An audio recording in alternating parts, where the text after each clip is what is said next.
All right, round two. Okay, that's a little bit cooler. You hear the heat bugs though, so get off this rough stuff. Oh, there you go. It's gonna be hot on the way back, that's for sure. All right. Coming the other way, so that's not bad.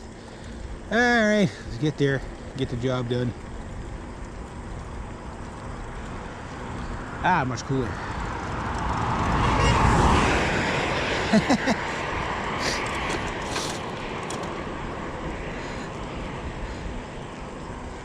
That guy goes by me all the time. Not sure who it is, but he waves every time. I guess he's waving because I'm a fellow cyclist or whatever, but he nice for you to stop. Yeah, you want to throw it back. I don't think that thing would fit in the back of that thing, but you never know. You never know.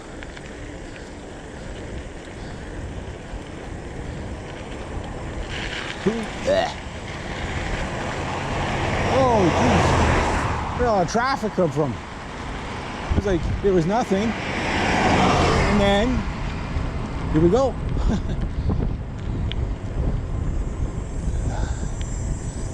Sure nobody coming out here to run me over? Not saying they would. I'm also not saying they wouldn't. You know what I mean? There you go. Get a better view. Who got coming? Somebody with a ladder.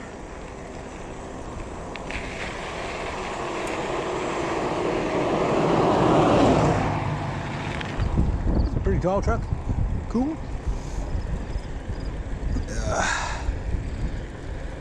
Oh boy. Yeah. So we're almost at the end of freaking August. That is crazy. That is so crazy. It is gonna be a real crazy weekend for me.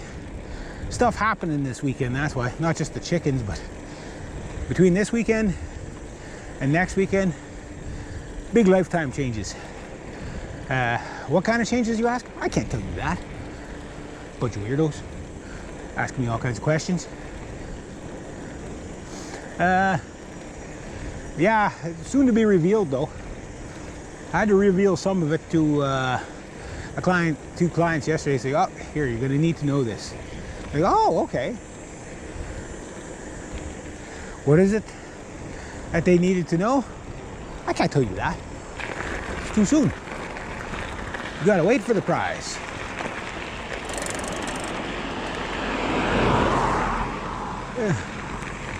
At least this is starting to pack down a bit. So it's not as soft when you hit it, but it really does slow you down. And again, headwinds both ways doesn't help. I don't know how that's even possible to have a headwind both ways. Yeah, it's crazy. Like, how can it be perfectly timed to have a headwind both ways? Like, who does that? Who does that? It's nuts. All right. This machine rocketing.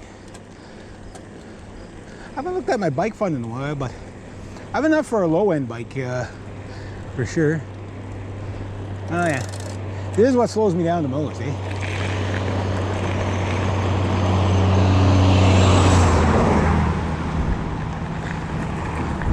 So when you get 3 or 4 of them in the row like that, it's like the headwind, like, whoa, slows you right down. Especially on this thing. This thing has like no glide whatsoever. Well, it has like a little bit, but like, where a road bike, my old road bike, you give it one shot and you go a couple of 100 feet, you know, before it, you know, fall over. This, yeah, you don't make it very far. And I mean, it's a good bike. Like, I mean, everything's straight on it. So, like, it's not that, it's just, it's, you know, inefficient. But it is what it is. Got to work with what you got.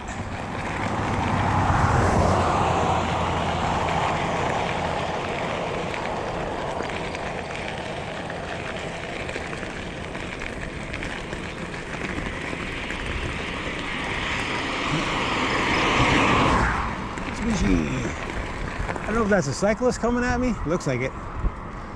He's on the wrong side of the road, because I'm on the wrong side of the road, which means he's in my way on the wrong side of the road, going the right way. Who knew? We're gonna play chicken. Last week there was a whole group of cyclists, and I'm like, looking for a 10-speed back wheel. Okay. You never know, right?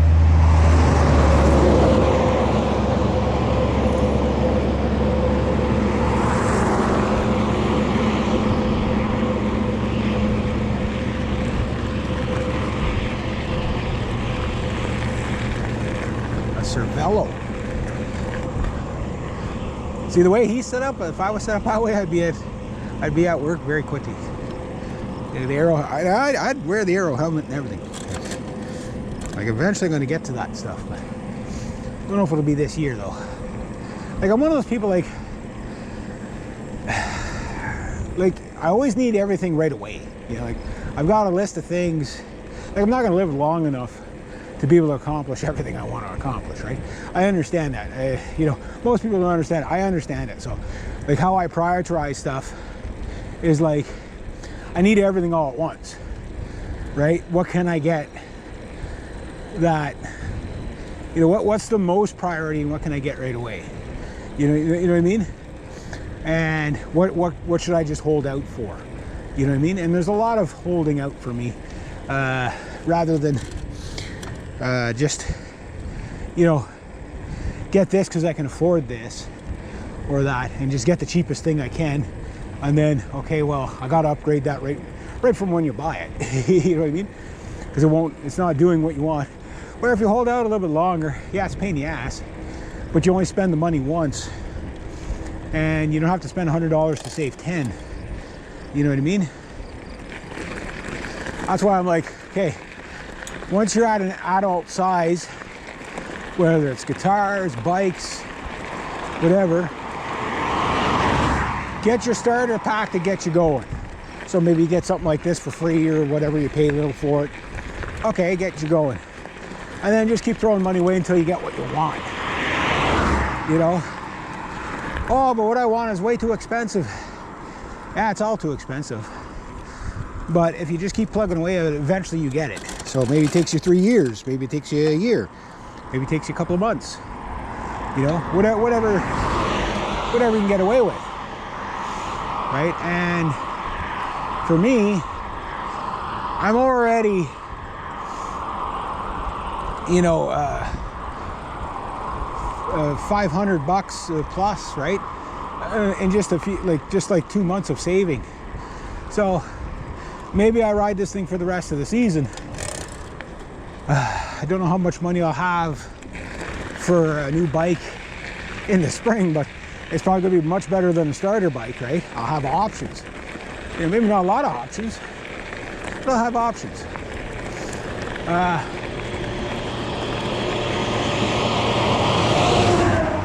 The D2i stuff, don't need it. For a guy like me, like D2i is for racing guys. You know, like most people can never really gain the benefit. They're not at a level where they can gain the benefit of the D2i. You know, and the shifting and stuff like that. Like they're not racing, right? So, you know, I like manual because low tech works no matter what. So it's more the weight and the gearing. The shifting, yeah. If you're at the Tour de France level, yeah. Every little micro second counts. You know, you get 10 microseconds, you got a second of time, and 3 seconds is like a massive difference in time.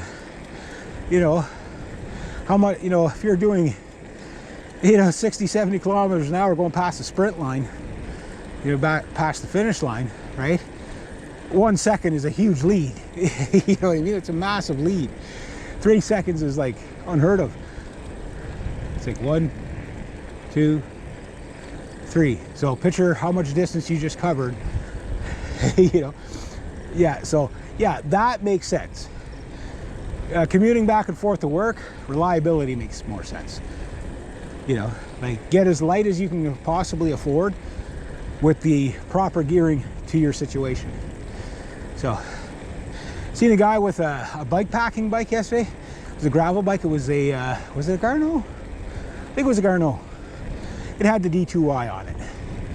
And this guy, like, he had like all the saddlebags and everything. It was a road bike, but it was a, you know, a gravel bike. But I'm like,